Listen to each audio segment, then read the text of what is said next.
Writing is an important skill, perhaps one of the most important skills to add to your skill suite. Being able to write well is a key to advancement in many fields and essentially a requirement to be a successful entrepreneur. In addition to those practical reasons for learning to write better, writing trains your brain to organize your thoughts better. And on top of that, content creation is profitable in and of itself. But that's a topic for another episode. So what do I know? Why should you take writing advice from some guy on the internet who used to be a computing, not English professor? Well, I'm a widely published author with dozens of peer-reviewed papers, books, courseware, software manuals, etc. I've been writing professionally and successfully for 40 years. Okay, so let's get to it. There are 4 secrets to becoming a better writer. First, and you may find this surprising, is to read a lot, as much as you can. This isn't just me telling you that reading makes you a better writer. There is good research in the field of education that demonstrates this. And, also unexpectedly, it doesn't seem to matter what you read. So if you enjoy binge reading novels on the beach when vacationing like I do, that counts. So do it. From experience, however, I will tell you that you should also read a fair amount of the sorts of things that you want to write.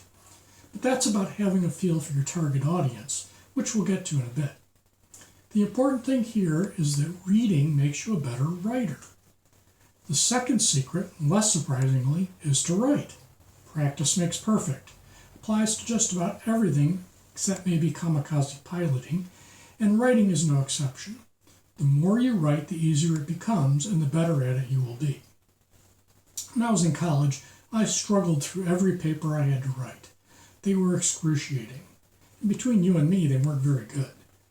Even a 1-page paper took days of work. By contrast, this 4-page script took me about an hour to write. Speaking of learning to write in school, the one thing they never even mentioned, let alone taught me how to do, is write collaboratively.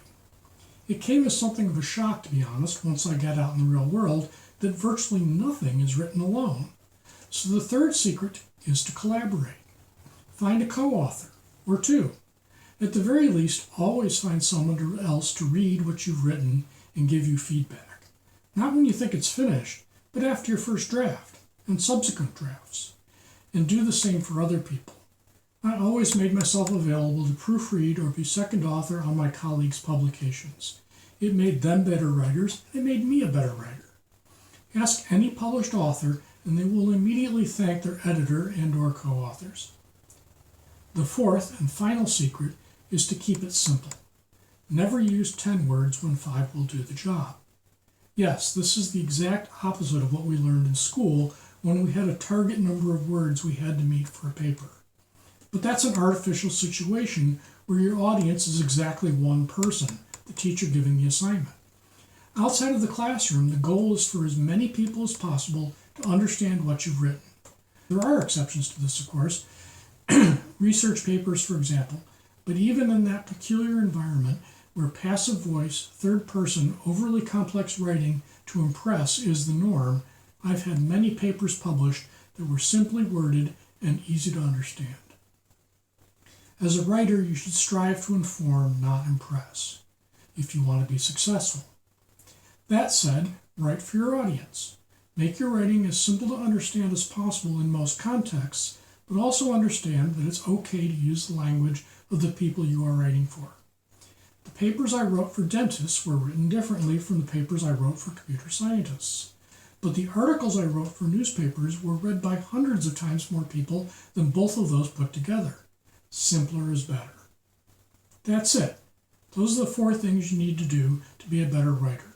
Read, write, collaborate, and simplify.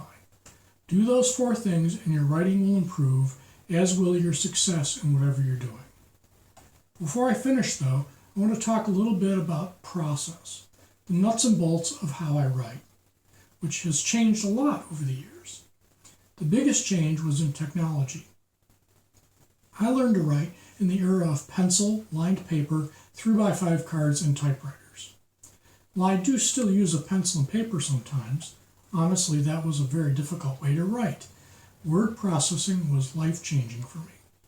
My senior year, I decided to use the college's only computer, a mainframe, and its programming editor to write my capstone paper in one of my minors. Despite the fact that it did not support word wrap, and you could only edit one line at a time, it was so liberating to be able to actually go back and change things after they were written that I abandoned my typewriter as soon as I could afford to buy my own computer. Nowadays, there are basically 3 different processes I use when writing, and in truth, it's usually a combination of these 3. The first is stream of consciousness, where I just sit at the keyboard and start writing. When you're in the zone, this is a very fast way to write, and just let it flow and fix it later. Before computers, this was much harder to do, but when you don't have to worry about how hard it is to edit on paper, it's quite pleasant. The second is to first write an outline. When I was in school, we were taught to do this with pencil and paper, and sometimes I'll still do that. A pad is often easier to take outside, for example, than a laptop. Outlining is efficient when you know the points you want to get across and there is a logical order to those points.